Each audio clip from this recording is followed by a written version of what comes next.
Selamat malam pemirsa, selamat datang di iNewsroom bersama saya Davi Pratama. Pemirsa, kami akan membahas berita utama secara mendalam, komprehensif dan tentunya eksklusif. Sebagai pembuka iNewsroom kali ini, kami memiliki informasi seorang anggota Dinas Perhubungan Kota Depok menjadi Spider-Man, nempel di bagian kaca depan mobil hingga terseret 200 meter saat mencoba menghentikan pick up overload yang ugal-ugalan. Disub. Terus mang. Bawa. Dalam rekaman video amatir yang beredar, terlihat anggota Disub menempel seperti Spider-Man di bagian depan mobil pickup terbuka. Peristiwa berawal saat petugas berusaha menghentikan mobil bak terbuka yang overload yang berjalan zigzag dari arah Jakarta menuju Bogor. Namun saat diberhentikan, sang sopir marah dan kembali melanjutkan perjalanannya. Petugas Disub pun kembali berusaha menghentikan sopir, hingga akhirnya terdorong dan menempel di bagian kaca depan mobil dan terseret sejauh 200 meter. Oleh karena itu, dan mobil juga muatan overload, jadi di persis di lampu merah yang kedua ini, saya stop, saya pinggirkan, dan setelah mengucap seperti itu, sopirnya naik kembali ke mobilnya, lalu menginjak gas. Jadi menginjak gas, dan dengan refleksnya saya yang berada di depan mobil tersebut, saya langsung refleks menaik di depan mobil itu. Selain sempat tancap gas dan membawa seorang petugas Disub, sang sopir mobil pickup bahkan juga sempat berkata kasar kepada petugas lantaran tak terima diberhentikan. Kasus ini pun kini tengah diselidiki Polres Metro Depok. Dari Depok, Jawa Barat, Yung Rizky, iNews melaporkan. Sementara itu, polisi menggelar olah tempat kejadian perkara lanjutan kecelakaan maut bus pariwisata di Kota Batu, Jawa Timur. Dari hasil olah TKP, diketahui bus menghantam 12 kendaraan di 7 titik berbeda akibat rem yang tidak berfungsi.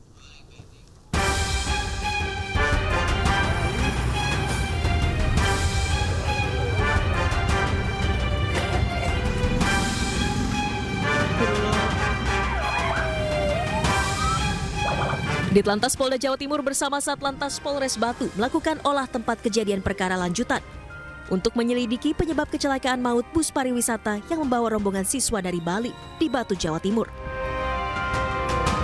Olah TKP menggunakan alat Traffic Accident Analysis di 7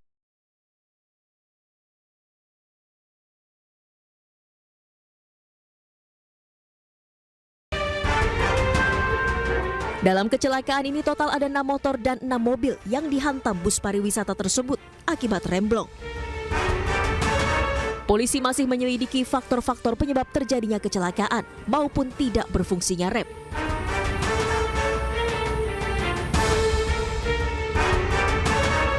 Akibat kecelakaan ini jumlah korban mencapai 14 orang. 4 diantaranya meninggal dunia, 2 luka berat, dan 8 luka ringan. Dari Batu, Jawa Timur, Denny Irwansyah, iNews melaporkan. Polisi mengungkap CCTV detik-detik bus pariwisata yang membawa rombongan siswa SMK di Bali menabrak belasan kendaraan di depannya. Polisi juga mengungkap surat izin angkut bus kadaluarsa sejak 26 April 2020, sementara uji berkala atau KIR mati di 15 Desember 2023. Kemudian pengendaranya ataupun suami ada di depan, ini titik tabrak pertama. Usai menggelar olah TKP, Dirlantas Polda Jawa Timur Kombes Komarudin membeberkan rekaman CCTV detik-detik bus pariwisata yang mengalami remblong hingga menabrak belasan kendaraan di depannya. Dari CCTV juga terungkap bahwa sopir bus mengetahui rem tidak berfungsi sejak di Jalan Imam Bonjol, yang kemudian kendaraan melaju sejauh 2,3 km sampai Jalan Patimura dengan 7 titik tabrakan. Komarudin menambahkan, dari pemeriksaan diketahui ternyata surat izin angkut bus kadaluarsa pada tanggal 26 April 2020, sementara uji berkala atau KIR mati di 15 Desember 2023. Setelah kita dalami bis dengan nopol DK 7942GB, ternyata surat izin angkutnya kadaluarsa pada tanggal 26 April 2020. Kemudian uji berkalanya pun atau yang kita kenal dengan KIR mati di tanggal 15 Desember 2023. Sebelumnya kecelakaan beruntun melibatkan bus pariwisata yang membawa rombongan pelajar SMK dari Bali terjadi Rabu malam. Bus yang remnya diduga tidak berfungsi, melaju tak terkendali dan menabrak 6 mobil dan 6 sepeda motor. 14 orang menjadi korban dan 4 diantaranya meninggal dunia. Dari Batu, Jawa Timur, Denny Irwansyah, iNews melaporkan. Pemirsa, lagi-lagi lantaran buruknya infrastruktur jalan, seorang warga yang sakit keras di Kecamatan Tutar, Polewali Mandar, Sulawesi Barat harus ditandu warga secara gotong royong dengan menempuh perjalanan sejauh 10 km. Kisah warga yang ditandu ini pun viral di media sosial.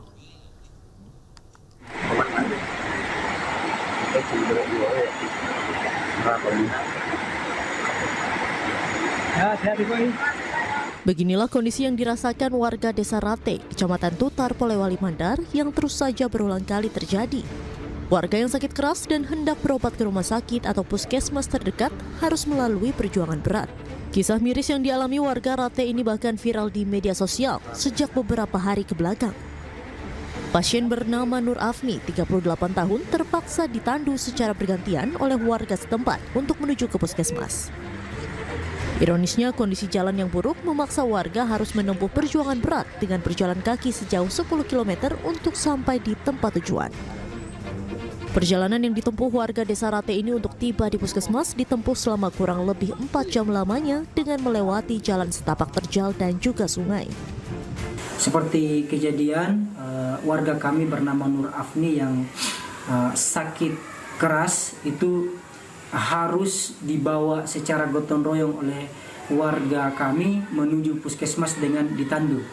Karena kondisi jalan yang begitu parah, mustahil untuk dapat dilalui oleh kendaraan roda 4 ataupun ambulans. Sehingga warga masyarakat bergotong royong untuk mengantar pasien ini ke puskesmas terdekat selama kurang lebih 3-4 jam melalui jalan setapak sejauh 10 km.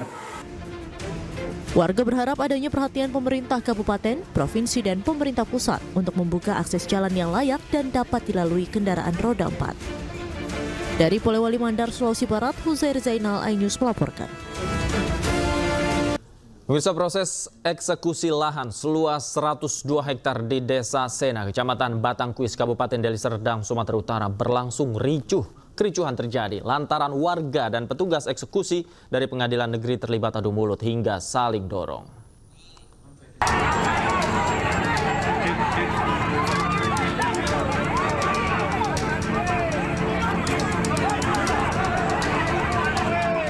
Dengan pengawalan ketat, Kepolisian Polresta Deli Serdang mendampingi Pengadilan Negeri Lubuk Pakam melakukan eksekusi pengosongan lahan Universitas Islam Negeri Sumatera Utara di Jalan Balai Desa, Desa Sena, Kecamatan Batangkuis, Kabupaten Deli Serdang. Adu mulut dan aksi saling dorong tak terhindarkan hingga polisi menangkap sejumlah warga yang dianggap provokator. Warga menilai proses eksekusi tidak sah lantaran gugatan masih dalam proses pengadilan. Kita sesalkan adalah ketika kita masih dalam menggugat, pengadilan memaksakan mengeksekusi ini. Kita sesalkan, makanya masyarakat marah. Karena dalam proses pengadilan, oke lah kita ngalah. Nanti kita akan ajukan yang namanya gugatan profesi. Setidaknya 3 orang warga diamankan polisi dalam peristiwa ini. Dari Deli Serdang, Sumatera Utara, Amiruddin, iNews melaporkan. Pemirsa, mantan Komisaris Pertamina Basuki Cahayapurnama atau Ahok datang ke gedung KPK pada Kamis siang. Kedatangan Ahok untuk memberikan keterangan terkait kasus dugaan korupsi pengadaan LNG Pertamina. Basuki Cahayapurnama datang ke KPK pada pukul 11:15 waktu Indonesia Barat. Ia menjalani pemeriksaan selama 1,5 jam. Ahok mengatakan hanya ditanya sedikit pertanyaan dan juga sejumlah konfirmasi terkait kasus korupsi pengadaan LNG di Pertamina. Setelah saya 2 bulan di dalam. Ya. Iya, datang aja, diundang kan? Besok ya. Habis sholat Jumat kok. Ya. Awas, aku takut jatuh. Pertamina, namun baru ditemukan ketika ia menjabat sebagai komisaris utama. Dia dipanggil penyidik menjadi saksi atas kasus dugaan korupsi yang melibatkan Direktur Utama Pertamina, Karen Agustiawan, yang divonis 9 tahun penjara. Tadi dipanggil buat saksi aja, korupsi LNG. Itu aja sih. Akan kasih penjelasan. Tadi dipanggil buat saksi aja, korupsi LNG. Itu aja sih. Iya kan, kita udah pernah diperiksa kan. Makanya tadi kan lebih cepat karena nulis-nulis yang biodata udah nggak perlu. Udah ada semua gitu loh. Tinggal konfirmasi aja. Untuk melengkapi berkas penyidikan siapa sih Pak? Aku lupa lo namanya lo. Inisial mungkin kasusnya Pak? Gak usah tanya mana deh, nanti KPK bisa jelasin deh. Jangan gua deh. Pak, ada berapa pertanyaan? Iya Pak, apa aja nih? Aduh, berapa pertanyaannya? Nggak banyak juga sih ya. Seputar apa aja? Kan gua udah lupa, ini kasus RNG bukan di zaman saya semua. Sekjen PD Perjuangan Hasto Kristianto siap datang ke KPK pada Senin 13 Januari mendatang. Hasto sudah menyemir rambut dan siap diperiksa KPK terkait statusnya sebagai tersangka kasus suap bersama Harun Masiku. Saya sudah menerima surat panggilan dari KPK untuk hadir tanggal 13 Januari 2025 pada jam 10 dan saya nyatakan bahwa sebagai warga negara yang taat hukum, saya akan hadir memenuhi panggilan KPK tersebut dan memberikan keterangan dengan sebaik-baiknya. Saya memahami seluruhan jalan politik PD Perjuangan, jalan politik dari Bung Karno dan Ibu Megawati Soekarno Putri, sehingga terhadap proses ini akan saya jalani dengan penuh tanggung jawab, dengan kepala tegak, karena saya juga tahu sejak awal konsekuensinya ketika memperjuangkan demokrasi, prinsip-prinsip bekerjanya negara hukum, campur tangan kekuasaan yang sudah saya sampaikan di dalam disertasi saya tentang pelembagaan partai dan ketahanan partai politik. Karena itu demokrasi ini harus kita junjung tinggi, semua harus menghormati supremasi hukum dengan sebaik-baiknya. Kalau ada yang nanya persiapan Pak Selamat, setidaknya rambut saya sudah saya sendiri hitam. Jadi sebagai lambang tidak ada yang abu-abu dalam hukum. Dan ini juga kata Pak Jarod, saya menjadi lebih muda. Saya nggak bertanya pada perempuan karena takut saya kemudian menjadi sombong. Misi Pemberantasan Korupsi menyita sejumlah bukti dari penggeledahan rumah Sekjen PD Perjuangan Hasto Kristianto. Dari penggeledahan rumah Hasto di Bekasi dan Kebagusan, petugas menyita sejumlah dokumen dan barang bukti elektronik. Direktur Penyidikan KPK, Brigjen Pol Asep Guntur Rahayu, menjelaskan bukti elektronik itu berupa penyimpanan data elektronik seperti flash disk, alat dokumentasi perlengkapan, dan buku catatan kecil yang diangkut menggunakan sebuah koper dan disimpan di mobil KPK ketika penggeledahan. Usai penggeledahan, KPK akan melakukan pemanggilan kembali Hasto Kristianto sebagai tersangka pada 13 Januari mendatang.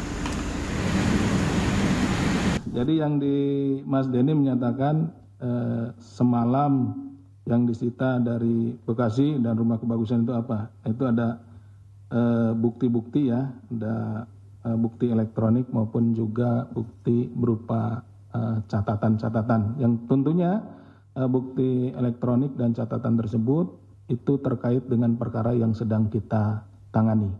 Itu. Jadi apapun yang kita lakukan penyitaan itu terkait dengan perkara yang sedang kita tangani. Sementara itu, Ketua DPP PDI Perjuangan Roni Talapesi menilai ada kejanggalan dalam penetapan tersangka Sekjen PDIP Hasto Kristianto oleh KPK.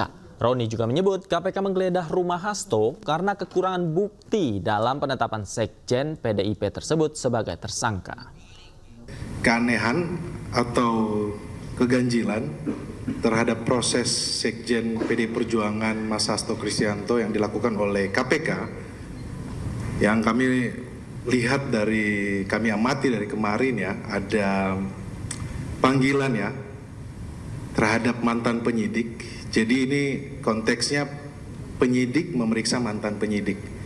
menjadi pertanyaan buat kami. Yang kedua, dramatisasi terkait dengan koper ya, yang kemarin masyarakat menyimak bahwa berdalil agar letakkan di dalam koper agar aman. Namun menurut kami akal sehatnya publik tidak bisa menerima alasan tersebut ya, karena itu hanya sebuah flash disk dan buku kecil. Kami melihat ini bagian dari penggiringan opini yang terus terjadi, yang akan dilakukan sejak panggilan pertama terhadap Sekjen PDI Perjuangan. Kemudian kami melihat juga bahwa penggeledahan ini mengkonfirmasi bahwa KPK tidak mempunyai bukti yang cukup ketika mentersangkakan Sekjen PDI Perjuangan Mas Hasto Kristianto.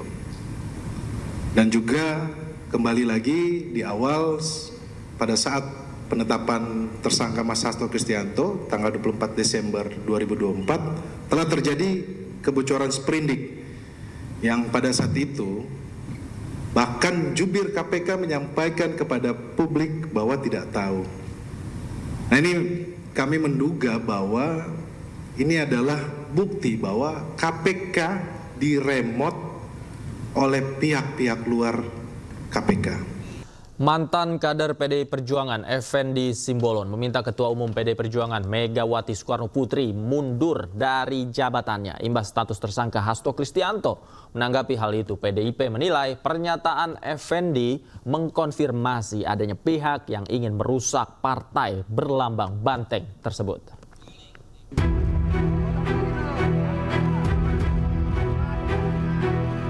Mantan kader PDI Perjuangan Effendi Simbolon menanggapi status tersangka Sekjen PDIP Hasto Kristianto. Selain mengaku prihatin, Effendi mengatakan perlu ada evaluasi menyeluruh di internal partai. Bahkan Effendi menyebut perlu ada pembaruan total di kepengurusan partai, termasuk meminta Megawati Soekarnoputri mundur dari jabatan Ketua Umum. Pertanggungjawaban Ketua Umumnya seperti apa, Pak, yang dimaksud? Dia harus mengundurkan diri. Mengundurkan diri sebagai bentuk pertanggungjawaban atas, ini kan masalah serius, masalah hukum, bukan masalah sebatas etika yang digembar-gemborkan, ini hukum. Di sisi lain, PDIP menduga pemikiran Effendi tersebut adalah hasil dari pertemuan dengan Joko Widodo. Pandangan Effendi juga dinilai mengkonfirmasi pernyataan Megawati pada Desember lalu bahwa ada pihak yang ingin mengacak-acak PDIP.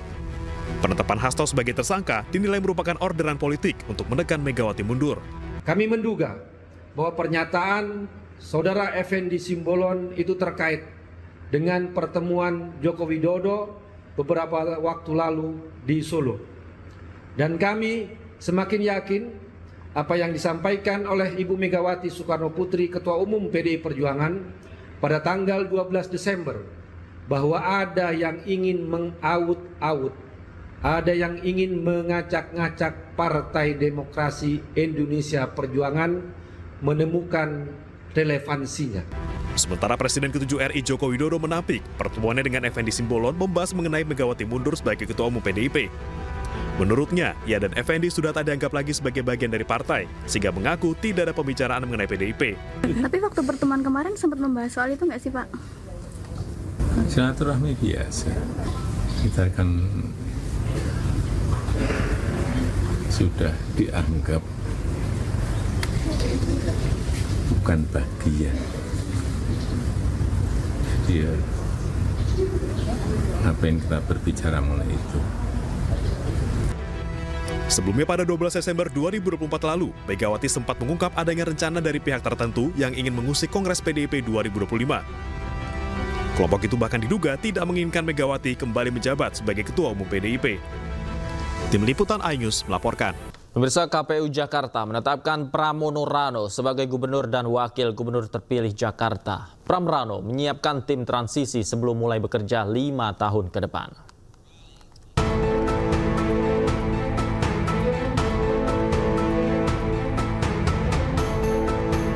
KPU Provinsi Jakarta resmi menetapkan Pramono Anung Rano Karno sebagai Gubernur dan Wakil Gubernur terpilih Jakarta. Keduanya ditetapkan dalam rapat pleno terbuka KPU Jakarta di Hotel Pullman Central Park Kamis siang. Penetapan ini disampaikan langsung oleh Ketua KPU Jakarta, Wahyudinata. Berita acara kemudian ditandatangani oleh semua komisioner KPU Jakarta. Menyaksikan dan juga merasakan juga bagaimana pemilihan KPU Provinsi Daerah Khusus Jakarta menetapkan pasangan calon gubernur dan wakil gubernur terpilih Provinsi Daerah Khusus Jakarta tahun 2024 yang memperoleh suara sah lebih dari 50% dari jumlah suara sah sebagai pasangan calon gubernur dan wakil gubernur terpilih, yaitu calon gubernur Dr. Insinyur Pramono Anung Wibowo MM, calon wakil gubernur Haji Rano Karno SIP atau Sidul.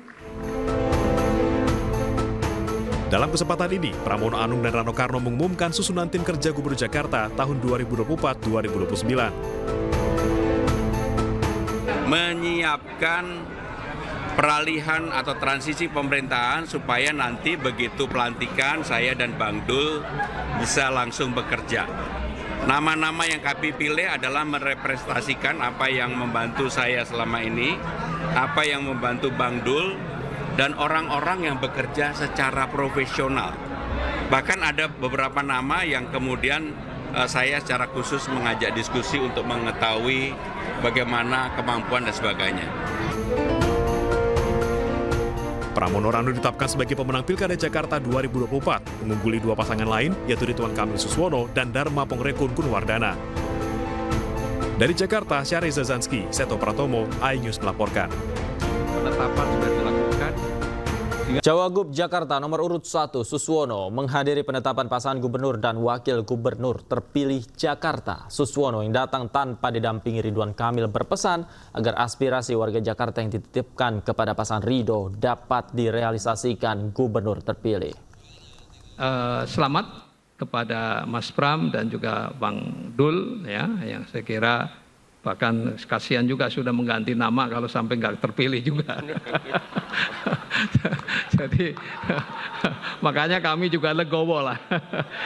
Bukan siapa-siapa, Mas Pram maupun Bang Rano itu saya sudah kenal lama. Jadi saya kira intinya adalah kami tentu ingin menyampaikan, ya menitipkan saja aspirasi dari warga yang kami temui, ya.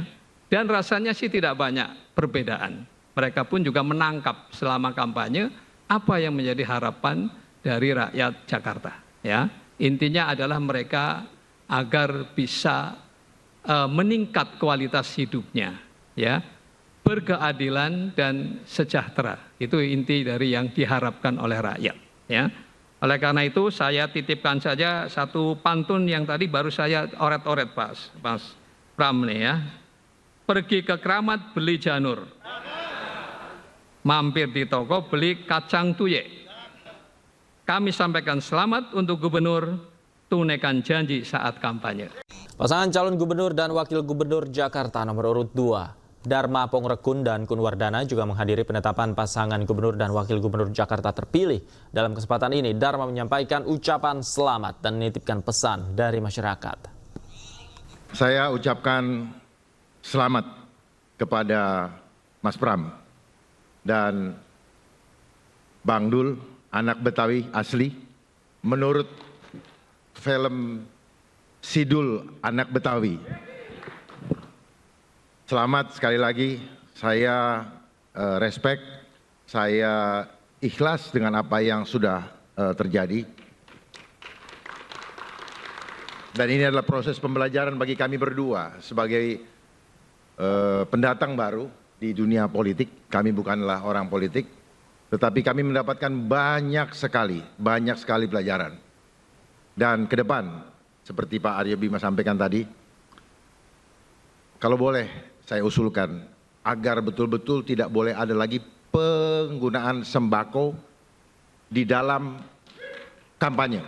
Kami berdua memesan dan menitipkan harapan rakyat supaya jangan ada lagi pandemi berikutnya di Jakarta. Komisi Pemilihan Umum Jawa Barat menetapkan pasangan Deddy Mulyadi dan Erwan Setiawan sebagai gubernur dan wakil gubernur Jawa Barat terpilih. Pasangan Deddy Erwan memperoleh suara sebanyak 14.130.192 suara atau unggul 62,22%.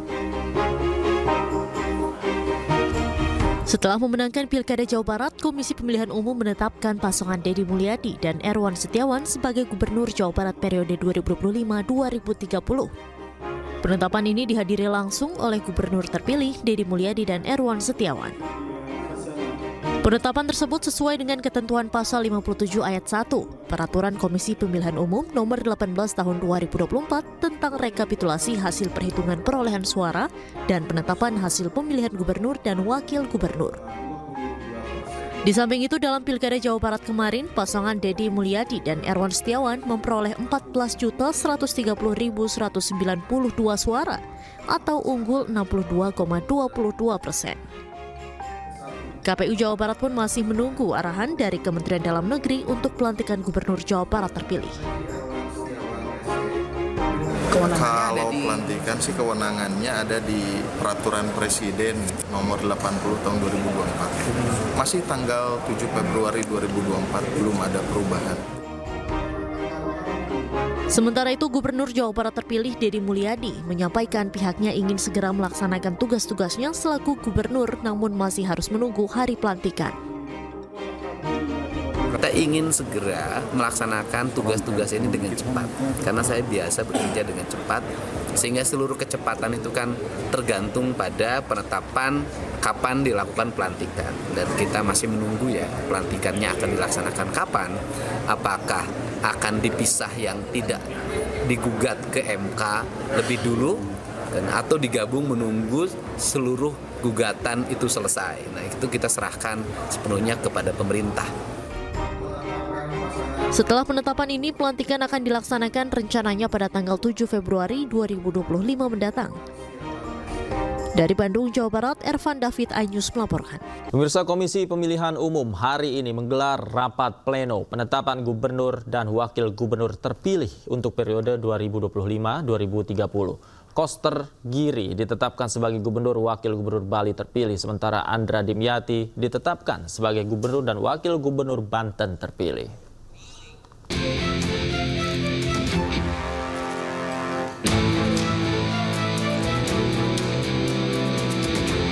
Komisi Pemilihan Umum Bali menetapkan Wayan Koster dan Inyoman Giri Prasta sebagai gubernur dan wakil gubernur Bali terpilih periode 2025 hingga 2030. Pasangan nomor urut 2 ini ditetapkan sebagai pemenang pemilihan gubernur Bali 2024 melalui rapat pleno yang digelar Kamis pagi. Koster Giri memperoleh 61,46% suara dari total perolehan suara sah, atau sebanyak 1.413.604 suara. Sementara Komisi Pemilihan Umum Provinsi Banten resmi menetapkan pasangan Andra Soni Ahmad Dimyati Natakusuma sebagai gubernur dan wakil gubernur Banten terpilih periode 2025-2030.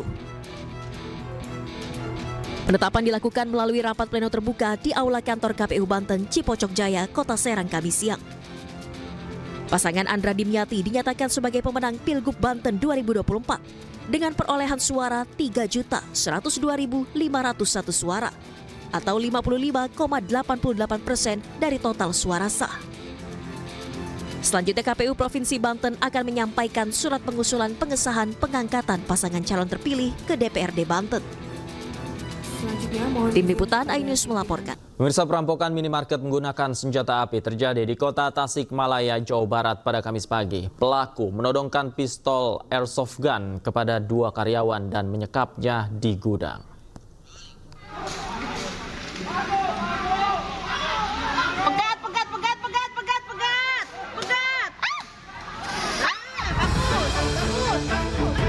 Sekelompok warga menghadang seorang perampok bersenjata yang beraksi di sebuah minimarket di Jalan Abo, Kelurahan Sukamulya, Kecamatan Bungursari, Kota Tasikmalaya.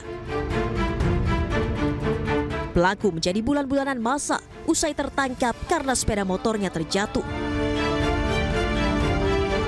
Dalam aksinya, pelaku mengikat dan melakban 2 pegawai minimarket dan mengancam agar membukakan brankas tempat penyimpanan uang. Rencana pelaku tidak berjalan mulus dan pelaku gagal membuka brankas karena tidak mengetahui kombinasi kodenya. Untuk menghilangkan jejak, pelaku merusak alat perekam CCTV dan mengambil uang tunai senilai 1,9 juta rupiah dan 50 materai di laci kasir. bukannya jam 7. Dia nggak ada curiga apa nih? Nggak ada, biasa aja gitu, pakai hoodie, pakai helm dia. Maksudnya pakai helm? Pakai helm. Pakai sendirian tapi dia? Sendiri. Usai ditangkap warga, pelaku diamankan ke Polsek Indihiyang. Saat ini pihak kepolisian masih melakukan pengembangan kasus perampokan minimarket dengan menggunakan senjata api ini. Selain mengamankan pelaku, polisi juga mengamankan sejumlah barang bukti, di antaranya uang tunai, motor, pistol airsoft gun, dan dekoder CCTV. Dari Tasikmalaya, Jawa Barat, Asep Juharyono, iNews melaporkan. Jaksa Negeri Mataram telah menerima penyerahan tersangka IWAS alias Agus Difabel serta barang bukti dari kepolisian. Kejari Mataram langsung melakukan penahanan terhadap tersangka pelecehan seksual terhadap mahasiswa di Mataram itu selama 20 hari ke depan di Rutan Kelas 2A, Kuripan, Lombok Barat.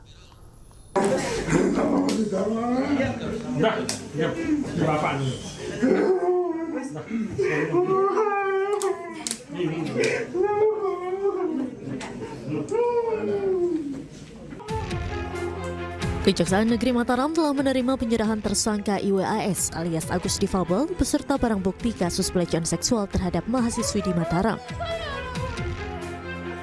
Kepala Kejaksaan Negeri Mataram, Ivan Jaka menyampaikan pelimpahan tahap 2 oleh pihak kepolisian dilakukan setelah jaksa peneliti menyatakan berkas perkara Agus Difabel dinyatakan lengkap atau P21.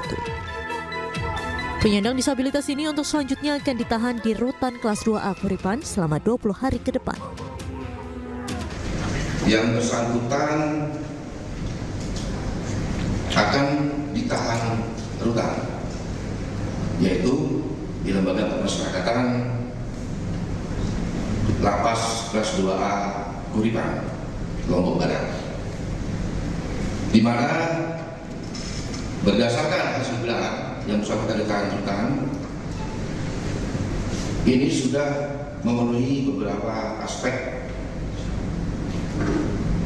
Adanya diantaranya ada 4 ahli dari visum, psikolog forensik, dan psikolog kriminal. Agus disangkakan melanggar pasal 16 huruf C dan A, junto pasal 15 ayat 1 huruf E, Undang-Undang 12 tahun 2022 tentang tindak pidana kekerasan seksual atau TPKS. Ia terancam 12 tahun penjara dan denda 300 juta rupiah. Namun penahanan rutan Agus tersangka pelecehan seksual terhadap mahasiswi di Mataram ini mendapatkan keberatan dari yang bersangkutan. Tim kuasa hukum Agus pun mengajukan surat keberatan dan meminta Agus dijadikan tahanan rumah atau tahanan kota.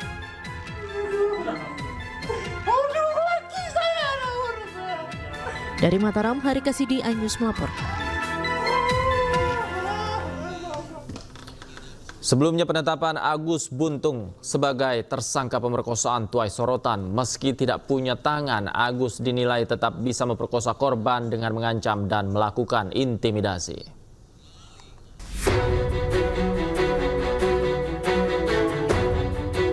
Kasus Agus, pria disabilitas yang jadi tersangka dalam kasus pemerkosaan mahasiswi di Nusa Tenggara Barat viral di media sosial. Peristiwa ini menimbulkan pro kontra di masyarakat terkait penetapan Agus sebagai tersangka yang dinilai tidak memiliki kedua tangan namun bisa jadi tersangka pemerkosaan. Meski demikian, polisi telah mengantongi alat bukti yang membuktikan Agus sebagai tersangka pemerkosaan. Agus diduga melakukan tindak pidana pelecehan seksual fisik terhadap korban dengan tipu muslihat dan ancaman. Agus Difabel rencananya akan ditahan di Lapas Kelas 2A Lombok Barat. Lapas Lombok Barat juga telah menyiapkan ruangan khusus untuk Agus yang berbeda dengan ruang tahanan lain. Nantinya, pihak lapas juga akan memodifikasi ruangan sesuai kebutuhan Agus Difabel, termasuk menyediakan kloset duduk. Nanti sambil berjalan nanti karena fasilitas yang ada kloset duduk, nanti kalau memang yang bersangkutan tidak bisa menggunakan kloset itu, nanti kita juga akan memfasilitasi kebutuhan dia apabila dia membutuhkan misalnya modifikasi. Berkas kasus Agus Difabel telah memenuhi syarat formil dan material sehingga perkara ini telah siap untuk disidangkan. Dari Lombok, Nusa Tenggara Barat, Tim Liputan iNews melaporkan. Pemirsa, pengawasan di pintu masuk Bandara Internasional diperketat menyusul penemuan kasus HMPV (Human Metapneumovirus) di Indonesia. Thermal scanner atau alat mendeteksi suhu tubuh dipasang di terminal kedatangan internasional ataupun domestik.